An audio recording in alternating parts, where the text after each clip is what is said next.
Bonjour et bienvenue à musculationprisedemasse.com, l'endroit où on répond à vos questions de musculation. Mon nom est Charles, je suis entraîneur personnel à Montréal et kinésiologue. Et aujourd'hui, je réponds à une question de Nelson, Montréal, 22 ans et 3 ans d'expérience en musculation. Donc, Nelson nous demande « Salut les gars, en premier temps, je tenais à vous remercier de tous vos conseils si précieux, que cela soit en vidéo ou dans vos CD. En second temps, ma question est « Est-ce que les anabolisants permettent de moins se blesser niveau lombaire, cuisse, ainsi de suite, car je me blesse assez souvent, car je prends des charges assez lourdes. Merci de votre réponse. » Bon, il y a deux choses à peu près dans cette question-là. Première chose, on va parler des anabolisants. Est-ce qu'ils préviennent les blessures? J'ai jamais entendu parler de ça et vraiment, ça serait très, très étonnant.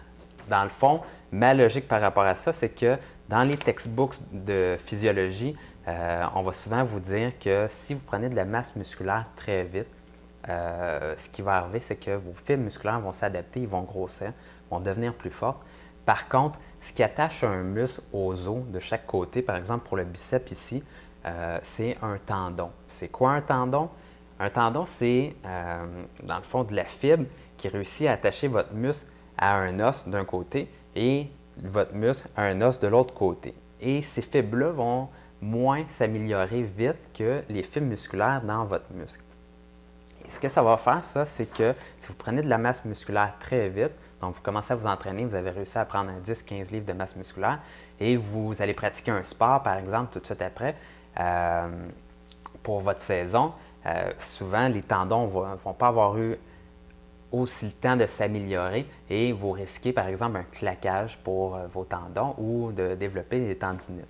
Et bref, si vous prenez des anabolisants, ça ne vient pas vraiment aider. Vous prenez de la masse musculaire vite, vos tendons ne s'améliorent pas aussi vite et il y a plus de chances de se blesser. Donc maintenant, est-ce que ça c'est très dangereux? Non, pas tant que ça, mais tout ça pour dire que les anabolisants, non, ils ne viendront pas vous aider à moins vous blesser au gym. Et particulièrement dans le cas de Nelson ici qui nous dit qu'il se fait mal au dos en s'entraînant parce qu'il met très lourd. Et ça m'amène à vous parler de les blessures de dos et les blessures de dos particulièrement au gym. Donc, la chose à savoir là, sur les blessures de dos, c'est que votre dos il est vraiment robuste et il est vraiment fort. Donc, il n'y a aucun problème à mettre très pesant sur votre dos tant et aussi longtemps que votre dos garde une courbure naturelle. Donc, votre dos, lui, si vous mettez un poids sur le dessus, là, sur le dessus de la colonne, vous essayez de le casser comme ça en compression, il va être capable de supporter des charges assez exceptionnelles, merci. Donc, si vous prenez 500 livres là, sur la barre, vous mettez ça sur les épaules et vous êtes debout comme ça, le dos, il n'y aura pas vraiment de problème. Vous allez sentir qu'il va y avoir un tassement un peu dans vos vertèbres, là, mais à part de ça, ça ne causera pas un énorme problème. Qu'est-ce qui arrive, c'est que si vous avez le dos courbé vers l'avant, là, plus le dos est courbé, moins fort devient la colonne vertébrale et plus vous risquez de vous blesser. Donc, une personne qui se courbe le dos là, va perdre jusqu'à 50 % de la rigidité de ses vertèbres lombaires en ayant le dos vraiment courbé comme ça.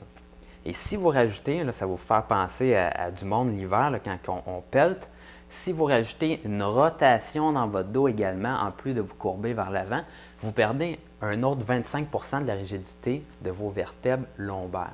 Donc, ce que ça fait, ça, c'est qu'il vous reste pratiquement plus de force de votre colonne vertébrale pour supporter la charge et vous risquez de vous faire un hernie discale, dans le fond, un déplacement de vos vertèbres et de vous blesser, tout simplement. Donc, qu'est-ce qu'on fait au gym concrètement pour ne pas courber le dos comme ça et ne pas être en rotation? Eh bien, lorsqu'on fait des exercices lourds qui sont un petit peu plus dangereux comme le squat, le deadlift, même le leg press, ça peut arriver que des gens vont se blesser au niveau du dos. Il faut toujours s'assurer que le bassin reste en position neutre et que vous gardez une courbure normale dans le bas de votre dos. Maintenant, longtemps, on a dit aux gars, faites du squat et allez toucher les fesses à terre, descendez le plus bas possible. Ça va vous permettre de solliciter vos quads encore plus et de travailler bien plus fort. Et on voit plein de monde au gym là, que c'est comme s'ils tombaient pendant qu'ils descendent pour les squats, là, puis ils essaient de descendre vraiment bas, puis après ça, ils remontent un peu tout croche en remontant. Mais ça, c'est dangereux. Et comment faire pour savoir à quel point vous pouvez descendre au squat, par exemple?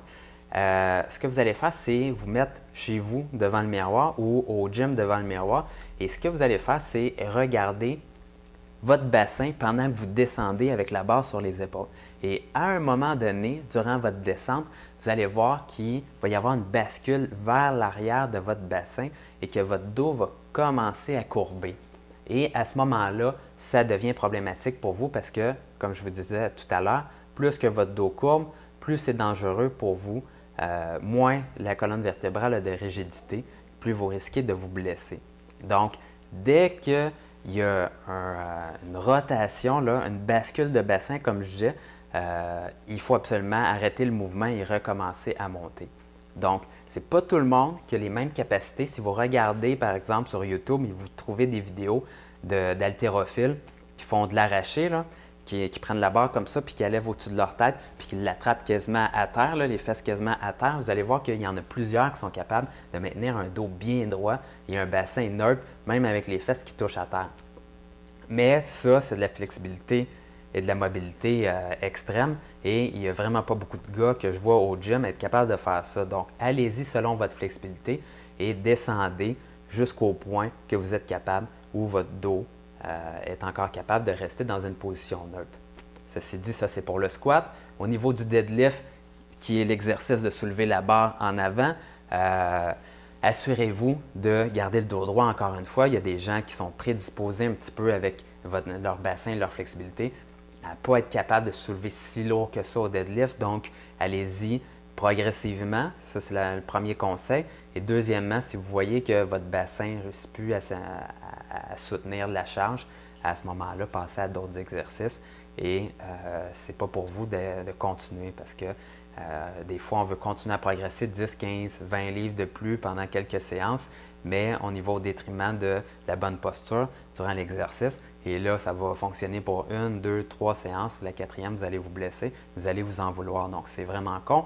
Et vous allez prendre 2-3 mois pour vous en remettre et perdre votre masse musculaire que vous avez durement gagnée. Donc, faites pas ça. Et l'autre chose, au leg press, assurez-vous d'avoir votre bassin qui reste en contact avec le siège en tout temps. Donc, si vous avez comme les genoux dans le front là, avec le leg press, vous descendez les jambes et que votre bassin se soulève et s'enroule, là, vous risquez d'avoir quand même pas mal de pression au niveau de votre dos. Et j'ai déjà vu des personnes se faire un hernie discale avec ça. Donc, faites attention à ce niveau-là. Vous pouvez vous tenir après les poignets du leg press là, de chaque côté là, au sol et essayer de garder, tirer votre bassin contre le banc pendant que vous faites l'exercice. Ça devrait vous aider à ce niveau-là. Qu'est-ce qu'on fait finalement pour les personnes qui n'ont vraiment pas de flexibilité et qui ne descendent pas beaucoup au squat, par exemple? L'important, c'est d'améliorer votre flexibilité et mobilité au niveau des hanches. Votre dos n'est pas fait pour se courber comme je disais, il ne devrait jamais avoir à se courber. Vous devriez trouver la mobilité et votre flexibilité au niveau de vos hanches. Donc, vous devez étirer vos fessiers, vos ischio-jambiers et le devant des cuisses, les quadriceps et surtout les fléchisseurs de hanches, donc les ilio-psoas. Donc, vous étirez ça, vous demandez à une personne compétente de vous montrer les étirements pour ça et ça va améliorer la flexibilité au niveau de vos hanches et ça va moins limiter votre bassin pour pouvoir descendre durant vos exercices. Donc là-dessus, j'espère que ça répond à la problématique du mal de dos. Si là, je viens d'aborder la problématique pour au gym, si vous avez mal au dos constamment dans la vie de tous les jours, mais là, c'est une autre problématique par contre, et c'est probablement votre posture durant la vie de tous les jours qui est déficiente, mais ça fera peut-être le coup d'un autre chronique une bonne fois. Mais au gym, si vous blessez au gym, ce n'est pas normal. Vérifiez votre posture et gardez un dos en bonne position en tout temps. Donc, passez une bonne semaine d'entraînement. À bientôt.